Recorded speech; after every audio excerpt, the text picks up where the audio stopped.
What a day yesterday was. So we had an announcement that Ben Affleck was directing Matt Damon in a McDonald's biopic. So we started guessing that Ben Affleck isn't going to be involved in the Batman. But that wasn't enough because as I just got in from clubbing, I found something else up that Matt Reeves, for the first time, has been talking at an unrelated event about the Batman. Matt Reeves has basically said jack about the Batman. We do know, credit to them, that Warner Bros. Have allowed this genius to take his time on this film, and rightly so. So he said he's in contact with Ben Affleck. Ben Affleck is involved, but he won't say how much he's involved, which is very curious. I'll come back to that one and tell you what that makes me think about Ben Affleck's involvement.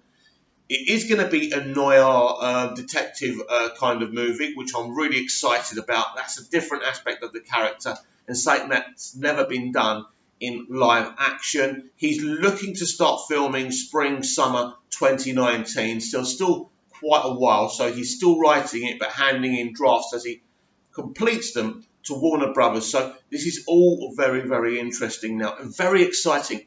If you're a Batman fan, there's nothing better than a Batman fan, a talented Batman fan, making, either a comic or a TV series or a film. And I love Batman. I've been following Batman since the 1960s TV series. No, I'm only 45. I wasn't around when that was on, by the way, but the reruns were great. But yes, this is really exciting. So what does this tell us about Ben Affleck's involvement? Well, for me, I think we're looking at another Wonder Woman scenario where he's there at the beginning of the film. Maybe he fights someone who he remembers as a younger Batman, and then he flashes back to when he's younger, and we have another actor playing Batman and Bruce Wayne, which of course is again very exciting because we get the best of both worlds. Now, if obviously Ben is directing Matt Damon in this McDonald's movie, so he can't do both. So I'm assuming both these movies would shoot around the same time. But maybe this movie shoots this year. I mean, where are we now? August? September? It is viable that Ben could be involved in both movies. Sorry, getting my words out.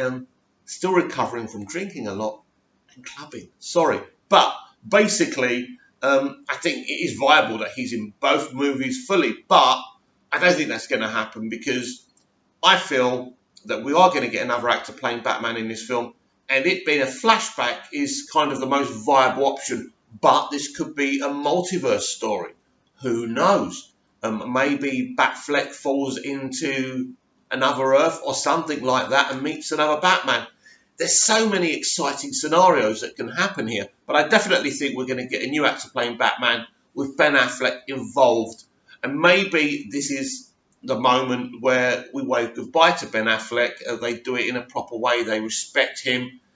And it would be very, very interesting. So who could play a younger Batman? It could be anyone.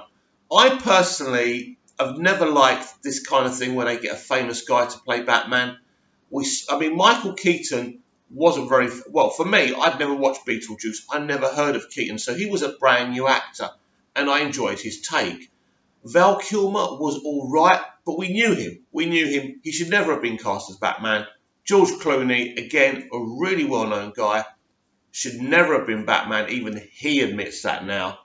Christian Bale is probably the best actor thus far to play Batman, and I think it's, for me, it's still the best version. Ben Affleck did a really good job in Batman v Superman. As Batman, he's amazing. The way Snyder directed him was amazing. He's a really, really good Batman. But ultimately, we didn't know he's Batman. We didn't know he's Bruce Wayne, which makes the whole thing really difficult. I never really understood why we started off in the DCEU with such an older Batman that we really didn't know. It made no sense.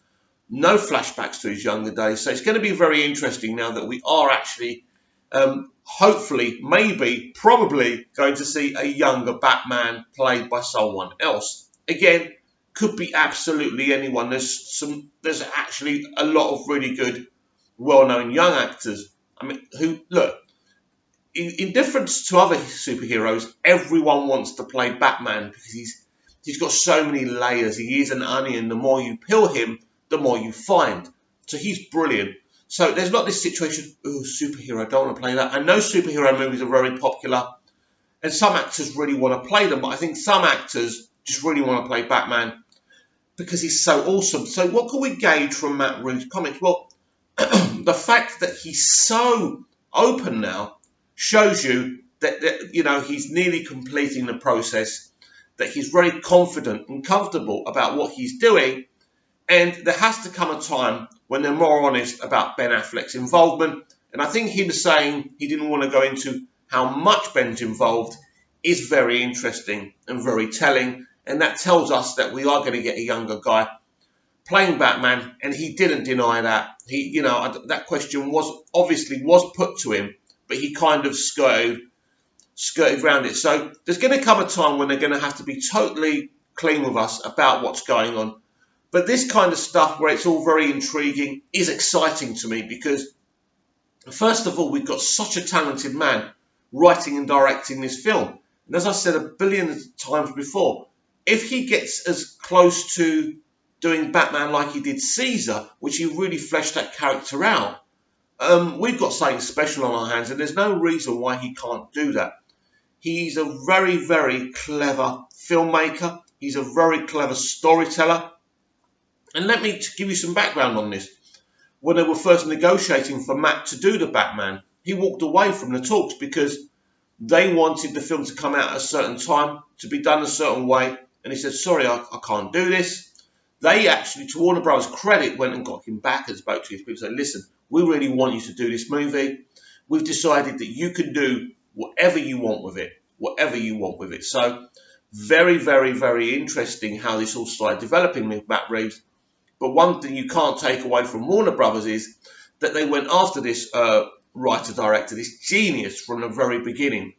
Because my imagination is running riot in what type of film this man can make. And just that he's being more open about it now is something extremely special that we should all be excited about. Because if we are getting Ben Affleck and we are getting another actor, that's brilliant. A noir detective story. Would it be shot in black and white?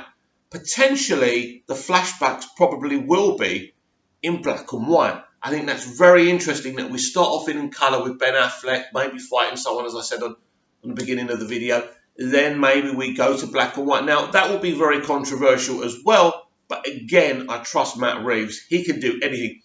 This is going to be a very, very kind of indie type of movie. That's obvious. He wants to be loyal to the character of Batman. It would be kind of risky, him shooting in black and white, but anything's possible right now. I think this film will make money.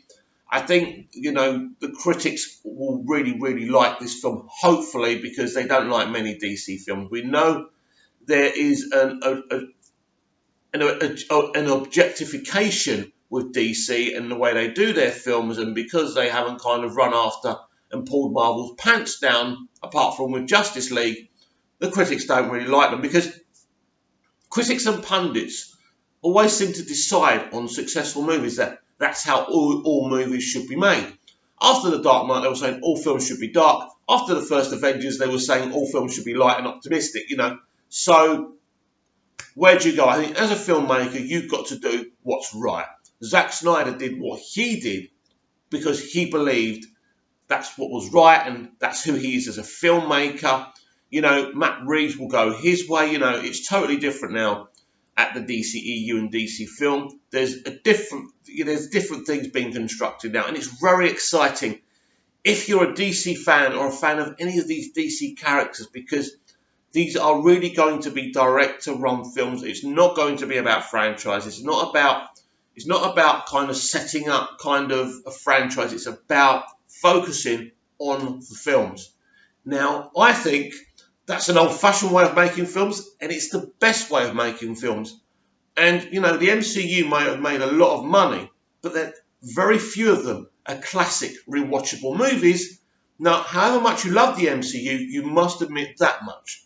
So, you know, what Warner Brothers are doing, they just want to make good films. And I think that's important now, because if we get this right and we do make good individual DC movies, then the world is our oyster. Then moving forward, we can concentrate on even more exciting films and franchises that are actually so classic each movie, they've got something really successful and something massive on their hands. Keep it DC, of course.